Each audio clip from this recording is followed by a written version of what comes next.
life is full of surprises. One day the sun is shining, birds are chirping at your window, and everything around you is blooming. And you realize for the millionth time that all your worries and fears were so insignificant, because the main thing is you're alive. The next morning you wake up recharged, full of energy, ready to go to work. You arrive at the office in high spirits and realize that everyone is looking at you in a rather peculiar way. You have just got fired. Congratulations. Life is not so much fun anymore. Suddenly you forget about all your optimistic thoughts and discover an enormous grey cloud hanging above you, which will not disappear for at least another 10 months. It feels like everything and everyone is against you. The strangers scowl at you, somebody spilled a coffee on your brand new suit, your matcha drink was made with almond milk instead of coconut milk, and you caught a severe allergic reaction because of it. And so you start complaining endlessly, either to the people around you or at least to yourself. Surely life is only strict to you. Surely this world hates you. You're not wanted anymore. Yeah, that's right. Just stay in your bed for days without letting a glimpse of sunlight into your room, because who has it worse than you? By this time, your friends have heard the story at least 10 times, but every time you find a new angle to analyze the situation, because it is quite useful to know the reason for your dismissal. What a freaking idiot. Did he even bother to make me aware of the goddamn reason I was fired? Why does it have to be me? There is no bright future for you anymore. You're too old for this, too frail and too exhausted. You have seen too much in this world, so much that every time somebody tells you about their problems, you quickly disregard their argument, saying, or at least thinking to yourself, that nobody has it worse than you. This world is so unfair, and you are an impeccable example of a perfect victim. Today, I went to see my orthodontist, and he tightened my braces really hard. I have never had them tightened this much, and it hurts. It hurts so bad. I feel like my gum is about to bleed, and I feel like I'm about to faint. I cannot eat any food. How does it sound for you? Is that a good start of the video? Is it optimistic? No? So why do you go on about your life being a victim the whole time? Because some people do genuinely enjoy it. And I used to be this person. I used to really enjoy being a victim because it is so good. Everybody is paying attention to us. There is no need to seek our identity elsewhere, because that is in fact the easiest way of figuring out who you are. You're a victim, you're a survivor, a little mouse that managed to escape the mousetrap and got out of there alive without its tail. And everybody's like, oh my god, I'm so sorry for your situation. I'm so sorry for your loss. And look, I have a lot of compassion in me. In fact, I'm doing these videos in order to help a lot of people, because I've been through the same. However, being a victim is not helpful.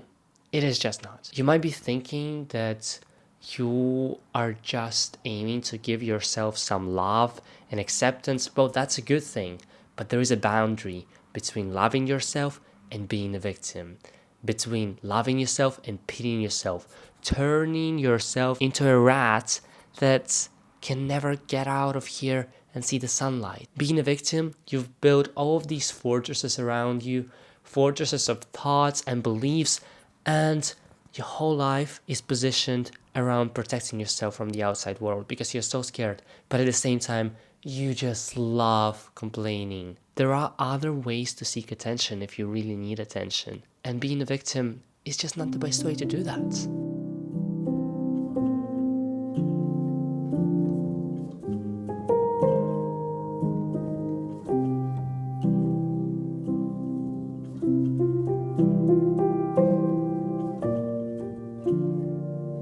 Let me ask you one crucial question. Who are you? Think about that. Who are you? I'm John Smith. I'm 33 years old. 20 years ago, not 20, that's kind of weird. 15 years ago, I married Sally and we had a child 5 years later. Okay, but who are you? Who are you?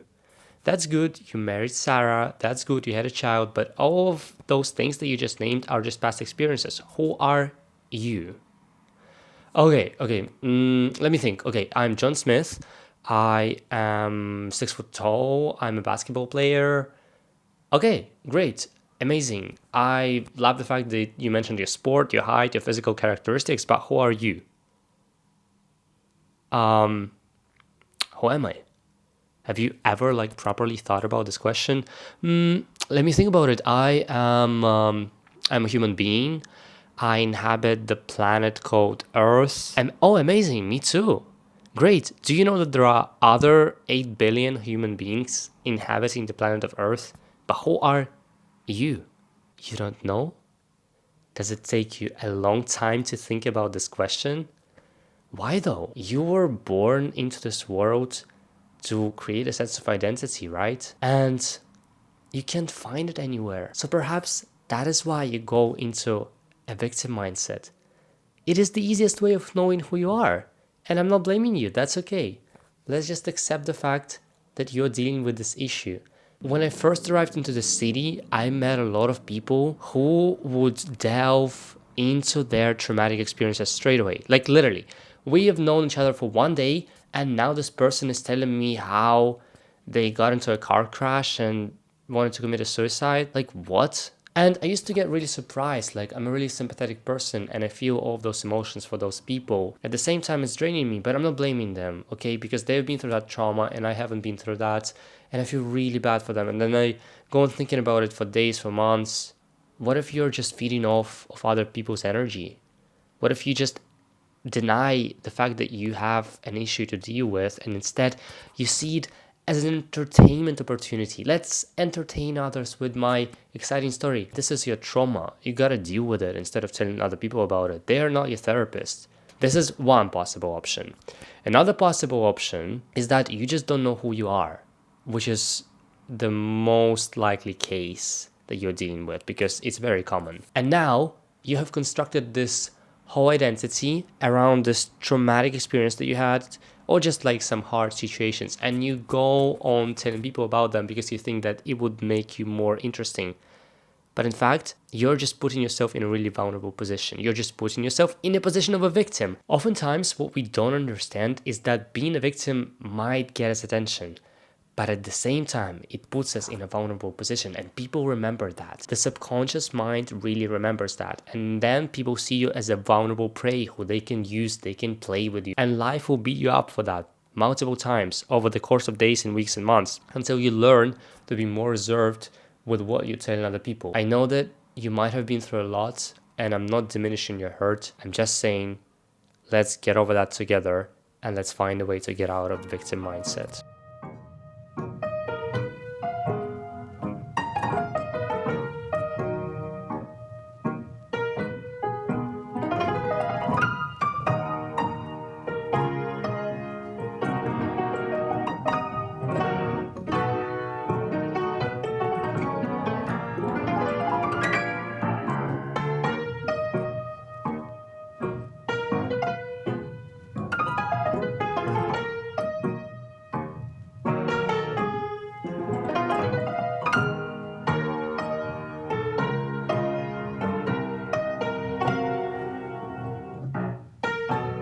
The crucial problem here is the fact that you are seeking attention from others, the attention that you can in fact give yourself. I have been in that position over the course of my life until a year or 2 years ago, I would say. I figured out that I can no longer live this way. I remember I made this video on my channel where I stated the fact that I tend to feel emotions really deeply, and what I meant by that, whenever something bad would happen, I would really exaggerate the effect of it.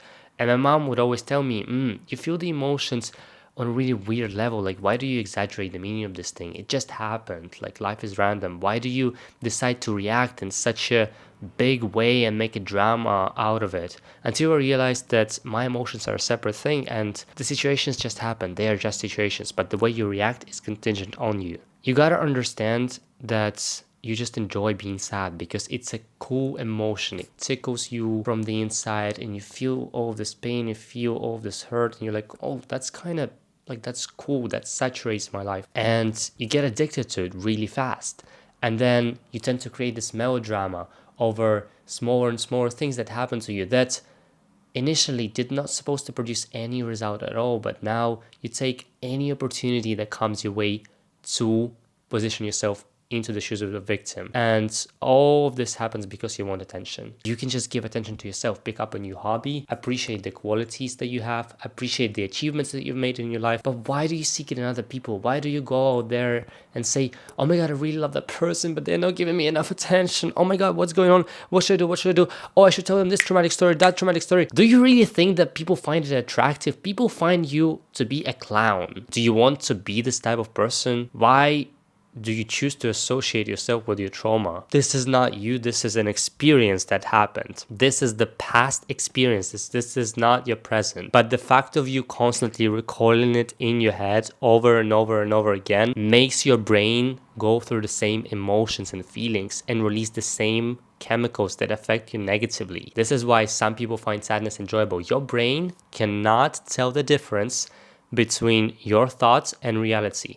So every time you're reliving that past experience, you're simply putting yourself through so much stress that you're just destroying yourself over and over and over again. There are people out there who have been through so much worse. There are people there who have been through 9/11. There are people there who have been through war, through murder. And they have lived through that. They have not survived. No, they have lived through that. That's the correct phrasing. They have lived through that, and now they go on living.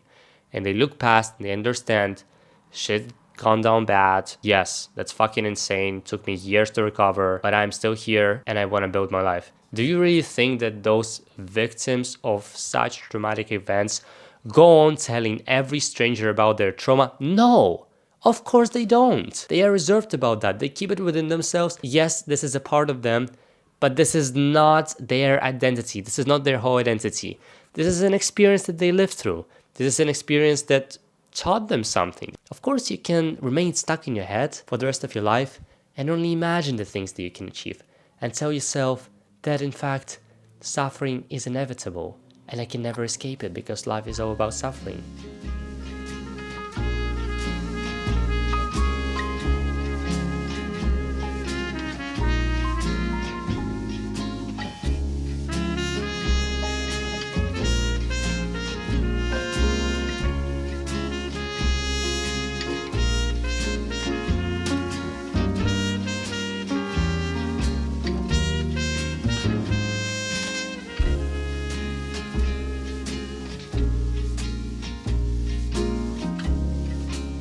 I find it really fascinating how a lot of us build our lives around trying to escape pain, trying to escape this unpleasant feeling, either physical or mental, because we are all so afraid of it, and yet we've been through it multiple times and we have gotten out of there alive, but still we are so afraid of pain. We're shivering at the thought of it and we're trying to do everything to escape pain, to fence ourselves away from pain, and yet we are still here. So what exactly are you trying to escape? What is the worst thing that can happen to you? It is bad in the moment, but are you the same person that you used to be 10 years ago? I don't think so. And you know what the primary thing is that changed you? It is pain. Pain changes us for the better. Does it make us suffer? Yeah. But is suffering really inherently bad? I don't think so, because without it, life would have been one monotonous road that we go on and constantly have happiness and happiness and happiness. And if we constantly have happiness, how can we say that this is happiness? Because this is the only thing that we are receiving. So of course there will be no happiness then, hypothetically. There will be just one neutral emotion. We need contrast in our lives in order to feel secure and safe. And what is the point of escaping pain if it is inevitable? If you accept the fact that pain is inevitable and that you will be facing it, but doesn't mean that you will necessarily die from it, then suffering can be avoided. Because where is your suffering? You no longer try to live your life running away from pain. In fact, every day you wake up with the thought that I will face pain. I might face pain today, I might face pain tomorrow, but I am still here alive, so I still have a chance to have a go at this life, to try something new, to work on my goals, to work on my ambitions, to work on my dreams. And that should be your biggest motivator for the day, not the fact that you will face pain, because you will. Stop deceiving yourself that you won't, and stop trying to remain in this victim mindset because you're so attached to pain. Do not be either attached to pain and also do not run away from it. Just accept that this is something that exists out there. But being either attached or avoiding pain is a bad thing. There is something known as egocentric bias. And in simple terms, this is when a certain person overestimates their impact in a certain situation. They just think that they are the center of everything, that everybody is looking at them when they're doing something. I'll give you an example. So you're on London Underground, or like on any underground, any crowded place, and you're reading a book. And this book is about, let's say, sex. Okay, this book is about sex. You're reading a sex scene and you're so hyper aware of yourself that you feel like everybody's staring at your book at this exact page about John trying to do something with Sally. And you're like, oh my God, that's so cringe. Like, maybe I should take this book away and stop reading it. Nobody's looking at your book because people are lazy, and nobody's gonna read through this whole jumble of words and find this sexual innuendo here. Okay, nobody's gonna do that. A lot of people have egocentric bias. This is a normal thing. This does not make you a bad person, because egocentric bias is not inherently a negative thing. This is just a bias. And so combined with the victim mindset, it puts you in a really, really, really bad spot, because now you are thinking that, oh my God, my problems are so unique and nobody will ever understand me. Does that sound familiar? Of course it does. We all tend to think this way from time to time because our brain just loves pain. We're addicted to that. We are addicted to that. But who said that we cannot be former addicts? We can. But when you say this phrase, my problems are really unique and nobody can understand me, this is the worst thing that you can do to yourself. Your problems do not make you unique. You're not unique, you're not special, and this is your biggest gift. And the second you accept it, you will be free. Stop it. Stop it. You're not unique. You're not special. You're not a genius. It might be that you are a genius watching this video, but the chances are 1 in a billion. You're probably just an ordinary person. Doesn't matter what goals you have, what ambitions you have. Everybody has those things. I used to think that way. I used to have this really big egocentric bias, and combined with my victim mindset, I was seeking attention elsewhere in communicating with people. And I had this situation and I constructed my whole identity around this situation. And then I used to think that the situation was really unique because it was really quirky in a way. It was not like a typical situation where I stumbled and fell and my toes hurting. Like, I'm not that stupid, okay? It was more unique than that. I never told anyone about it. And whenever somebody would mention a similar situation to me, I would be like, in my head, I would be thinking, yeah, I kind of get that, but it's not really my situation, so nobody even understands me. I even saw no point in getting a therapist to work out through that situation because I thought that even a therapist would not understand me. A fucking therapist who sees like thousands of clients in their life, and I literally thought that a therapist would not understand me. This is what egocentric bias does to you. It makes you feel like the center of the universe. And is it good for you? Probably no. I moved into this city later on, and I met a lot of really weird, in a good way and in a bad way, people. And I found at least 5 people with exactly the same situation. And that time, it was like somebody threw a cup of hot matcha into my face. First of all, I hate hot matcha, and especially it being on my face, disgusting. But I woke up like that on the snap of my fingers and I said, turns out some people have been through exactly the same shit. Like, what kind of simulation is that? This is not a simulation. Mind you, this is not a simulation. This is a real life. This simulation is what is in your head. This simulation is what you're telling yourself every day. These fucking mantras. I'm so special. Nobody can ever understand me. Get a therapist. He will understand you. Stop it. If you think that you're special, you will tend to go inwards the whole time, and you will just build these barriers that you don't really need to build, but you will build these barriers, and they will take you away from the rest of the world. And in fact, you will even forget that you live in this world. You will forget where you are and who you are, and you will just be defined by your trauma, thinking that nobody can ever understand you.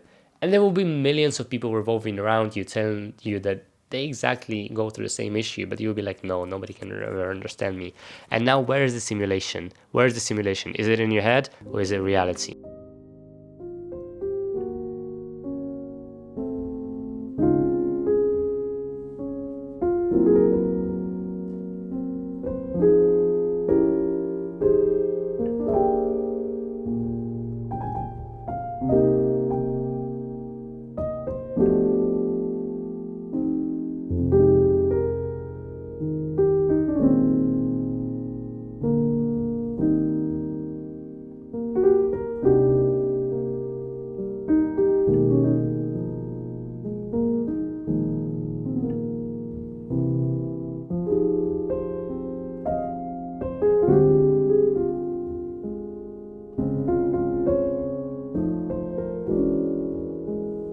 Throughout this video, I've spoken a lot about building fortresses, building these barriers around yourself. But what exactly did I mean by that? Well, another thing why somebody might fall into the victim mindset is because we all love comfort.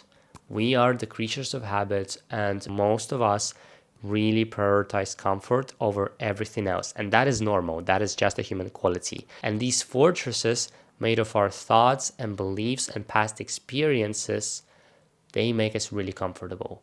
It's almost like we built this whole house made of thoughts and beliefs of who we are. And most of these beliefs are just shaped by experiences. Doesn't matter, good experiences or bad experiences. But for some reason, we really tend to think that we are our experiences, while in fact, we are not. We are a being. Experiences just happened. It is what we take from those experiences, but it is not the experiences themselves that make us who we are. For instance, somebody might tell you that, oh, I've been through the same situation, the example that I gave you today, and your belief would be shaking and one part of the fortress would fall apart because you can no longer feel special. In the same way, other parts of the fortress can be deconstructed. And we tend to think that we are this fortress, but in fact, no. We are the subject who is building this fortress, and this fortress is just a construct, a belief made of other beliefs that just makes us be comfortable. Being a victim is all about comfort. You can never be sure that you can be 100% comfortable in life. You cannot protect yourself from discomfort in the same way that you cannot protect yourself from pain. And the second you realize that and keep repeating it to yourself every day, you will be free. Because it is about acceptance of the uncertainty. It is not about trying to be comfortable. There will always be some Karen bothering you, shouting at you at the bus stop, threatening to throw a pack of beans at you, okay? There will always be a Karen, and you might be this Karen, because you are a Karen being a victim. Stop it. You are afraid to stop being a victim because you're afraid to be naked. And I don't mean it in a literal way. I don't think that you're afraid of taking a shower without your clothes. Although that might be a special paranoia, which kind of makes you special, but I'm pretty sure there are people like you.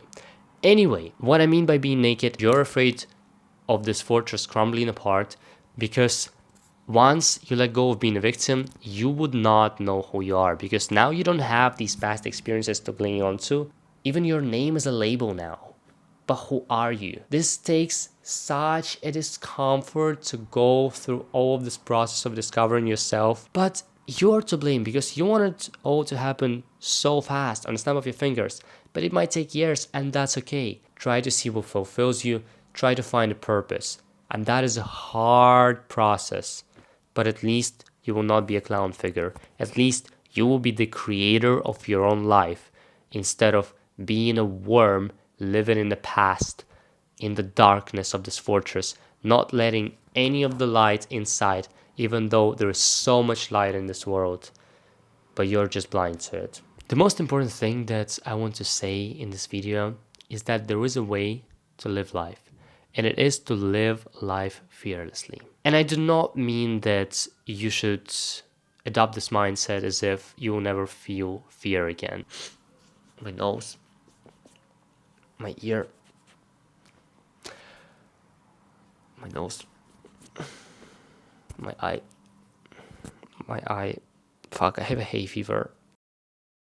There is a way to live life fearlessly while experiencing fear, and this is the best way to live life, in fact. Fear is something that keeps us away from moving forward. We all live in fear of experiencing fear. We all live in fear of experiencing pain. But in fact, if we keep telling ourselves every day that I am going to be faced with uncomfortable situations, I am going to be faced with unpleasant people, with jerks, with pricks, I might fall, I might break my leg, I might be shot, and I might die, this is what living life fearlessly means. It is about accepting all the possibilities and then focusing on the present and living right here and right now. This is such a common knowledge, but nobody exercises it. There is no use in focusing on the past or on trying to predict the future. You cannot predict the future unless you're really special, but then this video is really not for you. Live your life fearlessly. Accept that anything can happen and cherish the moment. What really happens to you when you recall that bad situation in your life, when you recall that bad day in your life? Let's do this. Close your eyes and imagine the worst day of your life. What do you feel right now? You feel like a tingle inside your body, and it hurts. In your heart, in here, in your chest. It hurts somewhere, really. But you still open your eyes. You're still alive. You're still listening to this video, and maybe you decided to actually click the exit button because it's getting so fucking boring. But still, it's your free will. You're still alive. Pain isn't pleasant. Recollection of the trauma could be really unpleasant. It could be a torture, but it doesn't kill you. It makes you stronger. It hasn't killed you yet. So what are you afraid of?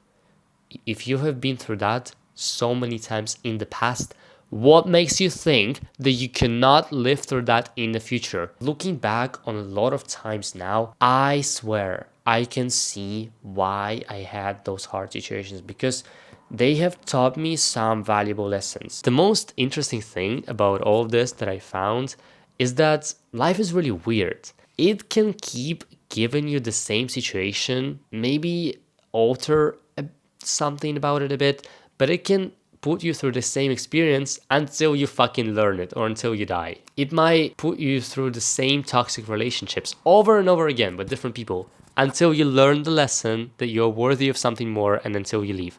And I'm sure that a lot of people can relate to that. It is useful to look for the patterns in your life. Find the pattern. What is happening in your life repetitively? And work with that. Think about why life is giving you the same situation over and over again. Certainly not so that you can be a victim and complain over the situation and be a drama queen. Certainly not because of that. But perhaps there is something to be learned from this situation. Sometimes the way to teach you something is to just put you through this hard experience. Listen, I'm pretty confident in what I'm conveying in this video. I'm pretty confident in every message that I'm saying. But that is because I've been through certain experiences that have made me reach this conclusion. If I hadn't been through those experiences, then I would not probably be this confident conveying all this information to you. Then I would be one of those Instagram influencers copying their dialogue with ChatGPT, who have generated some prompts to them of how to be really motivational and inspirational. I have been yapping for such a long time. I'm thirsty. I want a hot chocolate. I want to take a hot bath, even though I only have this tiny cubicle that contains a toilet, a shower above it, straight above the toilet, and a sink right on the right of the toilet, even though I only have this thing, so I cannot take a hot bath. But guess what? I'm not going to complain, because I'm working, I'm earning, whatever. See you later.